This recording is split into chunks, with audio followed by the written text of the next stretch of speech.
네, 돌아온 비하인드 뉴스 시간입니다. 이성대 기자와 함께하겠습니다. 자, 이 기자 바로 볼까요? 네, 첫 번째 이슈 바로 보겠습니다. 내란 옹호하다, 내란. 자, 지난 26일이었죠. 윤석열 대통령 구속 기수 이후에 네. 그 유튜버들 사이에서는 니탁 공방, 내부 분열, 집안 싸움이 점점 커지는 모습입니다. 대표적으로 신남성연대의 배인규 씨가 자신을 향한 내부의 어떤 비난이 커지고 있다면서 앞으로는 탄핵 반대 집회를 하지 않겠다, 중단하겠다고 선언을 했습니다. 직접 들어보시죠. 너 때문에 대통령이 구속됐다. 너 때문에 이런 최악의 결과를 맞이했다. 집에서 방송만 하는 유튜버들의 CCTV라고 하죠.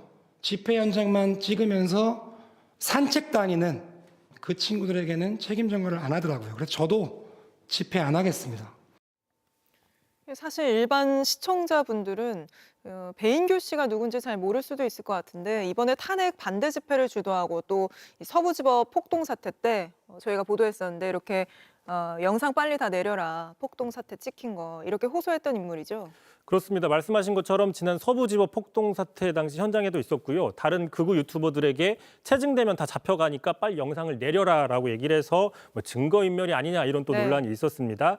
어쨌든 배 씨는 자신의 유튜브에서 자신이 그동안 얼마나 윤석열 대통령을 위해서 노력을 해왔는데 자신을 비난하냐면서 특히 극우는 노인이다 이런 프레임을 깨기 위해서 젊고 예쁜 젊은 층들을 무대에 세우려고 했고 또 무대를 만들기 위해서 돈도 많이 들였다 이렇게 억울하다는 걸 표시했습니다. 네. 계속 들어보시죠. 틀딱 프레임 깨기 위해서 2030 예쁘고 잘생긴 친구들만 연단에 올렸습니다. 정말 오랫동안 준비했던 인원들입니다. 댄스팀들이 이렇게 얼굴을 꽁꽁 감출 수밖에 없던 이유는 공연을 하는 특성상 아직까지 우파 집회에 쓰기가 힘들기 때문입니다. 돈도 2배씩 줬어요. 그래야 나옵니다. 그때 그 탄핵 반대 집회 연단에 서고 그랬던 그 2030 예쁘고 잘생긴 친구들로 내가 오랫동안 준비해온 거다 이렇게 말한 거군요. 그렇습니다. 본인은 이제 극우는 노인이다 뭐 이런 프레임을 깨기 위해서 본인이 나름대로 노력을 했는데 안 알아준다. 뭐 이런 네. 항변을 하고 있는 건데요. 어쨌든 이런 노력이 먹혔는지 모르겠지만 권영세 국민의힘 비대위원장이었죠. 최근에 설 명절 선물을 10명의 극우 유튜버에게 보냈는데 그중에 한 명으로 선정이 되기도 했습니다. 네. 자, 그런데도 극우나 국민의힘 지지층에서 자신의 어떤 노력들을 비난하고 있다, 모함하고 있다. 앞으로 집회를 그러니까 하지 않겠다 이렇게 얘기를 한 셈이죠.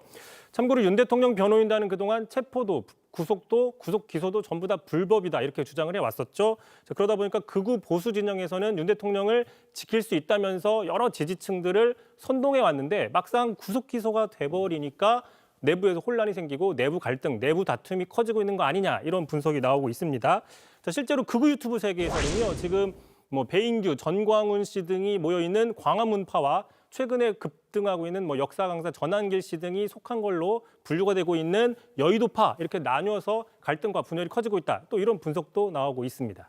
사실 여의도파와 광화문파 뭐 이런 뉴스를 언제까지 전해드려야 할지 모르겠습니다. 다음 이슈도 비슷한 건가요? 자, 다음 이슈는 야당 얘기입니다. 네. 자, 내란 비판했나 내분 이렇게 잡아봤는데요. 지금 네. 국민의힘 지지율이 상승세다 이런 분석이 많이 있으니까 민주당 내부에서도 다른 목소리들이 본격적으로 커지고 있습니다. 자, 대표적으로 비명계죠. 박용진 전 의원 오늘 자신의 SNS에 이렇게 글을 썼습니다. 자, 윤 대통령이 탄핵되면 다음은 무조건 민주당이 되나? 자, 이재명 1극 체제가 극복이 되면 대선 승리는 따놓은 것이냐? 뭐 PC주의, 선민의식, 잘난 척 이런 모습들이 달라지지 않는데 윤 대통령이 탄핵된다고 해서 다음 정권을 차지할 수 있느냐라고 비판을 했는데 한마디로 지금 민주당으로는 안 된다 뭐 이런 비판을 네. 하고 있는 것이죠.